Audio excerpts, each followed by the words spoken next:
Carlos Martins Bilongo, député du Val d'Oise, président du groupe d'amitié entre la France et la RDC. Je suis originaire du Congo, comme vous l'avez expliqué, et mes parents sont nés à Kinshasa, mais ils sont originaires du Congo central, de Matadi.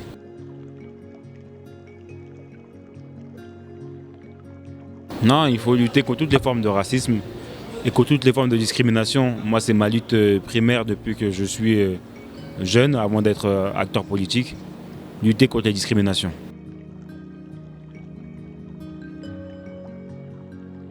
Mon projet est que le Congo évolue, que le Congo soit un pays qui bascule dans l'ère du temps, la 2024 qui va commencer.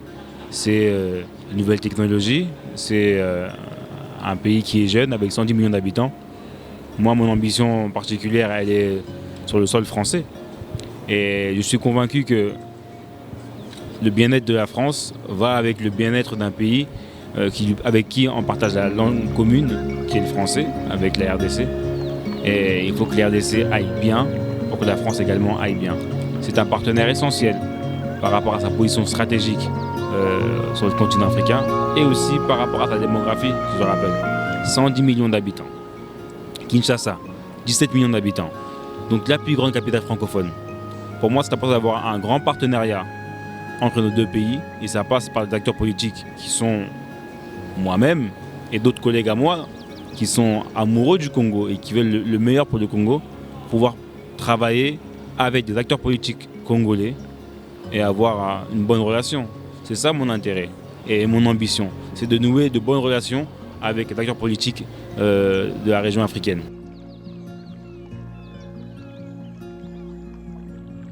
Moi, j'ai de l'empathie avec tous les peuples qui souffrent. J'ai de l'empathie avec les Palestiniens qui souffrent aujourd'hui à Gaza et même en Cisjordanie et même à Jérusalem aussi, des Palestiniens souffrent. En RDC aussi, je souffre doublement parce que ma famille est affectée et mes frères de sang sont affectés. J'ai été à Goma le mois dernier, j'ai visité le camp de Bulengo qui est à 10 km de Goma. J'ai vu les camps des déplacés, les difficultés des familles, les récits des femmes qui ont été violées, qui ont subi différentes exactions, qui ont vu leurs maris mourir, leurs enfants mourir à coups de machette ou par balle. Toute cette violence-là, je la subis doublement parce que je suis quelqu'un d'empathique avec n'importe quel peuple, mais quand ça touche votre sang, ça fait encore plus mal. Et aussi, ça fait mal une troisième fois quand vous voyez que la communauté internationale est silencieuse.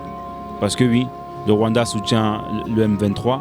Aujourd'hui même, on a eu une sortie médiatique du président de la Zambie pour dire que le Rwanda fait des intrusions et soutient des groupes armés en Zambie.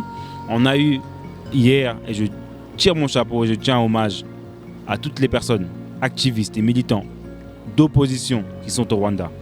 Madame Diane Rigarois a été retrouvée morte hier et c'était une activiste opposante de Paul Kagame. Moi, j'ai mal aussi pour les Rwandais qui subissent l'oppression de Kagame. La frontière est ouverte entre Goma et le Rwanda. Les Rwandais rentrent et sortent à chaque fois.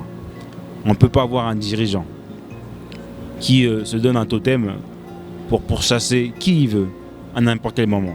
Pour dire telle personne a commis un génocide ou est enfant de génocidaire, etc. Je le tue. Un opposant est muselé.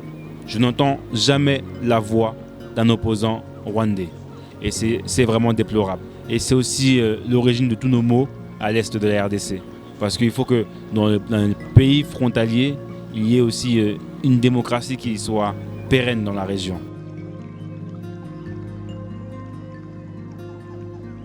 J'ai vu quelques-uns qui ont déjà admis la victoire du président sortant. J'ai vu d'autres personnes qui ont critiqué le processus. Je pense qu'il n'y a pas de démocratie parfaite. Mais moi, je compte vraiment sur l'unité du pays par rapport à ce qui se passe à l'est de la RDC. Je veux que les politiciens, quand ils montent au créneau par rapport au processus électoral, vous avez le droit, c'est la démocratie, de faire des recours, d'appeler à des marches pacifistes, c'est très bien. Mais il faut aussi que les gens montent au créneau par rapport à ce qui se passe à l'est de la RDC. Je tiens à tirer mon chapeau à la diaspora congolaise, à un collectif, Lisanga Namboka. C'est des jeunes Congolais. Ils ont initié des marches cette année. Une marche qui a été très suivie. Deux. Une marche le 18 novembre. Ils en ont fait une deuxième ensuite. Et ensuite, ils ont été en Belgique en faire une. Ça, c'était à Paris. Ils ont été en Belgique en faire une. Et là, ils font un travail énorme. Et je pense qu'il faut que les acteurs politiques congolais aussi soutiennent la société civile, la diaspora, qui mène des actions par rapport à ce qui se passe à l'Est.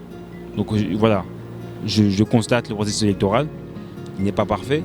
Moi, au début, je suis arrivé hier soir. Du coup, le 20 décembre, j'étais à Paris. J'étais à l'ambassade congolaise de Paris où les Congolais ont pu voter, la diaspora. Et ça a été un moment important pour la diaspora. C'est la première fois que la diaspora a pu voter, c'est qu'à l'extérieur du pays, se sentir congolais et vivre le scrutin électoral. C'était un moment qui était bénéfique pour tout le monde, je pense.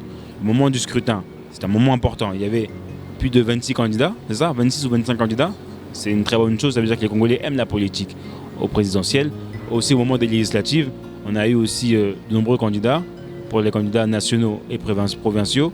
Donc c'est aussi une bonne chose, et aussi pour les élections communales avec les bourgmestres et les bourgmestres adjoints, voilà, c'est une bonne chose.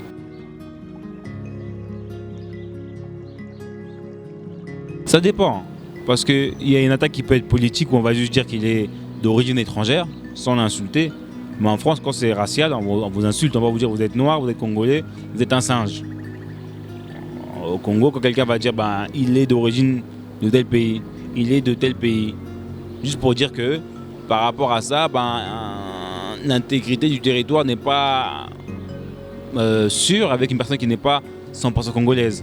C'est une attaque politique, ça c'est un abus politique. On peut dire demain, un franco-congolais candidat, il vient de France, avec cette personne-là, on aura des bons partenariats internationaux. Ça peut aussi apporter politique.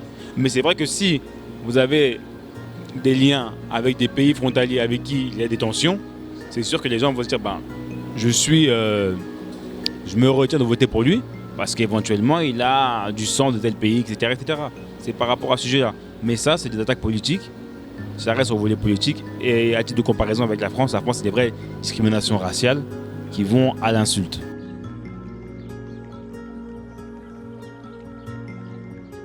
Les médias français ont relayé, le média Le Monde a parlé de l'avance qui est largement obtenue.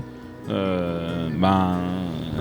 a parlé de consolider les acquis par rapport à ce qui avait été fait sous son premier mandat. Moi, je ne peux que saluer la victoire d'un président quand il est élu démocratiquement, parce que c'est ce qui prévaut dans la diplomatie. Donc j'attends les résultats finaux qui vont arriver d'ici demain ou dimanche. En tout cas, voilà, je souhaite moi une bonne continuité au président Félix Tshilombo Tshisekedi. Et j'espère que le Congo, dans son entièreté du territoire, pourra trouver une stabilité, pourra avoir un plein essor. Parce que je suis convaincu que d'ici à 2040, 2050, le Congo sera un très grand pays du continent africain et aussi un très grand pays dans le monde.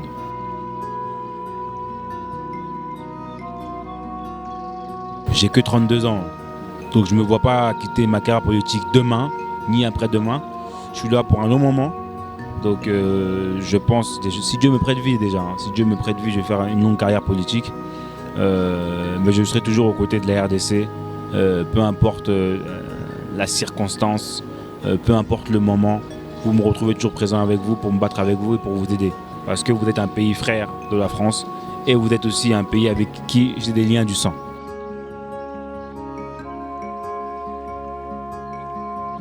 Très bien, enfin je me bats parce que donc on n'a pas le même accent, etc. Mais en tout cas, Batutu suivre un gars, c'est une bonne chose dans ces pays vraiment.